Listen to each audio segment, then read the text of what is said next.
Hello Year 3 and welcome to your final reading lesson of the week.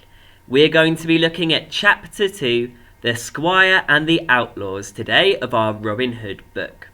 Our learning objectives will be to predict the next part of a classic tale and to explore how the author builds an atmosphere of tension. But first, let's have a recap. What do you remember? So remember, with these questions, you only have to think about them before you move on. You don't need to write anything down, okay? So, who does the word squire refer to? Who does the word outlaws refer to? What is a priest? And finally, what was the squire wearing? Okay, have a think about those. And then unpause when you're ready. 3, 2, 1. Okay, this is what I said. Right, a squire is a nobleman who sometimes owns land. He is an assistant to a knight. So think, a knight would be like the teacher in the class, and the squire would be the teaching assistant. And then one day, that teaching assistant becomes a teacher. That rings a bell. Okay. Outlaws are people who have broken the law. A priest is a holy person who is able to perform sacred rituals of a religion, like marriage ceremonies, for example. And then finally, the squire wore an uncrested, remember that's no badge, surcoat under his chain mail armour. So the chain mail was the armour that he was wearing as protection for whenever he gets into battle. Also notice that down below we've got our vocabulary for today. We've got the words cavalcade, bowman, bard, cutthroats, armed, outlaws and squire. I want you to make a prediction and I'm going to give you A and B to help you make that prediction. So I want you to tell me what you think is going to happen next from this point. I think that the squire and the priest are looking for... That's up to you. You can write down anything you like there. And then afterwards, B, I predict that they will want to Robin Hood. And I've given you a word bank here for B only, this word bank. So you can put, I predict that they will want to help Robin Hood, or I predict that they will want to plot against Robin Hood. And then when we read on, we'll find out who is right and who isn't. So it's a fun little game that we can have with that.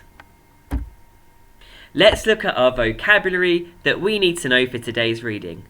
The first word is cavalcade. And that is a formal parade of people in horses. So it could be a group of soldiers riding together in order. Bowman. A bowman is an archer who fires arrows from a bow. Forgive my typo there. Who fires arrows from a bow. Bard. So in this case, it means halting or stopping them from going any further. For example, Robin jumped in front of the cavalcade of men and barred them from going any further. Cutthroat. Doesn't sound nice. Well, a cutthroat is a name for a murderer or a violent criminal. Armed. If you are armed, you have weapons. So you are equipped with weapons. It might be a lance, or a sword, or a crossbow, something like that, in the Middle Ages. Outlaws. They are people who have broken the law. And finally, a squire, as we said, is a knight's assistant. I want you now to try and match the vocabulary to those definitions. So I'll give you a moment to pause the video now. And when you're ready, unpause, and then we'll see if we've got the same answers. 3, 2, 1. Showing the answers now. Okay, I put them in different colours because I think it might be easier to see. So that's right, cavalcade, bowman, bard, cutthroat, armed, outlaws, squire. Pause the video, check if you got it right, and then write down any changes that you need to make.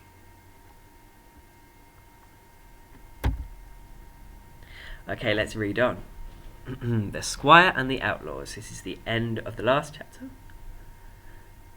Oh no, it's not. It's the beginning of the chapter. My apologies. Now, which way shall we go, Robert? Asked the priest anxiously. All these paths and trees look so alike that I fear we shall never find the man we are looking for. The squire laughed. If our Lord is to be believed, then we do not need to find him, for he will find us. Then I wish he would do it quickly, said the priest, looking anxiously around. I do not like this part of the forest. The squire signalled the little cavalcade forward again. Suddenly, a deep voice from the trees called, Stop! Do not move! Robert raised his arm as men in green appeared on either side. We come in peace, he said. With 10 armed men? Asked the tall bowmen, who barred their way. How can that be? The woods are full of desperate men, cutthroats and outlaws, replied the young squire with a smile. It is important that the message this priest carries from my lord Sir Richard of the Lee is... I imagine he's going to say delivered. Right, and as we see, there's a picture there showing us the men barring the cavalcade of horsemen's way in the forest. And there's the young squire, there's the priest, there's all the men, and there are the 2 people that we read about in the forest earlier on, and the other men in green hidden in the trees there. Okay. So your challenge is to answer these 4 questions in your book. The first one is a compare question. Compare and contrast how the squire and the priest feel about being in the forest. Do they feel the same way? Use the text to help you. The second question, what does signalled mean? So write a definition, find a word that means the same, a synonym. Third question, what is the squire's name? There's a name in here that we haven't seen before, and that is the squire's name. And finally, what reason does the squire give for being in the forest with the priest? And that's further down as well. So pause the video now, try those questions, and then unpause when you're ready. Right, here are my answers. Pause the video now to check those with your answers, and then you can go back, or you can go forward. And I've actually put a couple of red boxes there to point out how I've worked out the answers here. Okay, unpause the video when you're ready. 3, 2, 1. Right, finally, we're going to explore how the author changes the mood. So it's changed since the start of chapter 1. We had a soft breeze rustling the leaves of the trees, but now we have a situation where there is tension and weapons being shown. Can you explain why the priest is anxious and how the author uses language to capture this feeling? Just write 2 or 3 sentences on that, and that's your main task this lesson. Okay? Pause the video now, give it a try, and unpause when you're ready.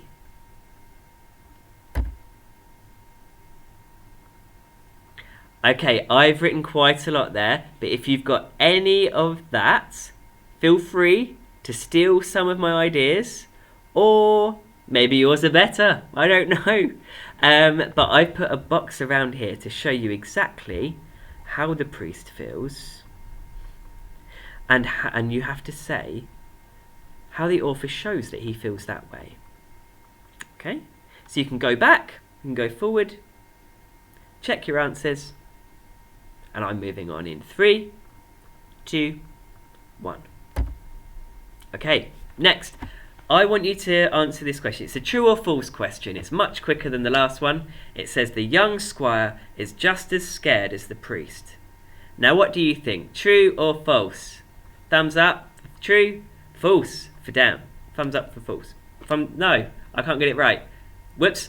Thumbs up for true, thumbs down for false, and then explain how you know it in your books.